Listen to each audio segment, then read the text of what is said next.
George Washington was a very well-liked president because of his unity, loyalty, and leadership throughout the country's decisions, and his many precedents set.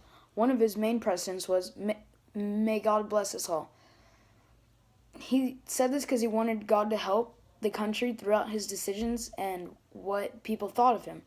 This means a lot to people because more and more people were becoming more religious, from like family to friends to coworkers, and it just eventually went to everyone. So they use this to hope God will help them in the decisions, and we still use this today in courts and presidents. They say in every inaugural speech and religions. Another one of his main precedent set was only serving 2 terms because he had just fallen out of a monarchy, which a king ruled for life and passed it down to his family members, and he hated that idea. He hated kings, and he's not about that. He's a good man and doesn't deserve that. And all but one president made this law if they were reelected. And I feel he was a really good president. It showed what it means to be a good leader to a lot of people. But he didn't take advantage of that because he could have served his whole life if he really wanted to. George Washington was a bold, fearless leader. He led the American militia in the American Revolution. He was claimed as a bad general throughout the war because he was losing many battles and families were mad at him because they were losing their husbands. They were being swept away like sand and wind, and families were not happy. Until the Battle of Saratoga, where the Americans practically cheated, and that's the way we win. Because normally they line up and the general says fire and they start shooting at each other. So who can reload faster, who has more people, will generally win the battle. But the Americans snuck out of the forest as they were marching and won that battle. And they eventually led to the Battle of Yorktown with the help of the French defeat General Cornwallis, and America was free. Valley Forge in 1777 was a time in the American Revolution where George Washington took his troops to Valley Forge. He had to let them and make them camp there, sleep there in the freezing cold and harsh winters. They had very limited food and many disease spread because they don't have the vaccinations that we have today. And this showed a down point in his time, but he didn't take that for granted and just bounced right back.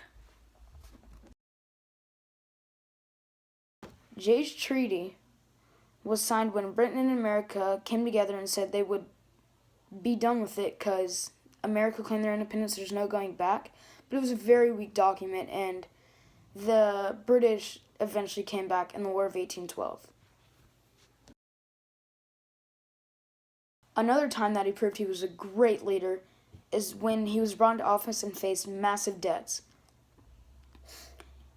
He faced this in a very, very, very brave way. He eventually brought into a cabinet with Thomas Jefferson as Secretary of State, Henry Knox as Secretary of War, and the main person who got America out of debt, which was Secretary of Treasury Alexander Hamilton, and his financial plans.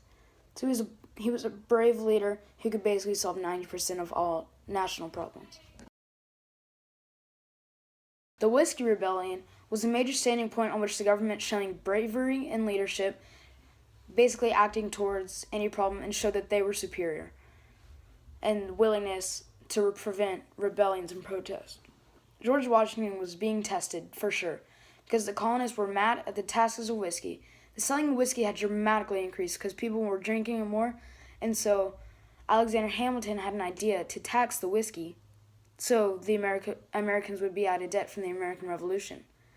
And things got out of hand, and the colonists were mad, angry, and then George Washington sent in troops to be sure everything was okay, and nothing got out of hand from there on. Again, at that point, it showed George Washington with another good act in showing leadership, and he could solve lots.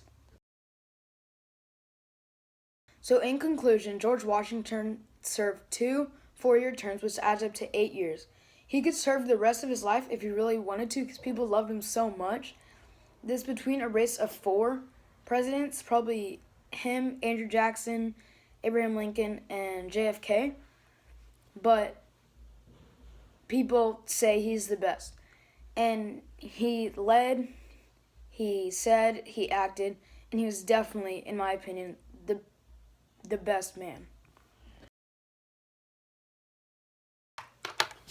George Washington was a very well-liked president because of his unity, his loyalty for his country and leadership, and his many precedents set. One of his precedents was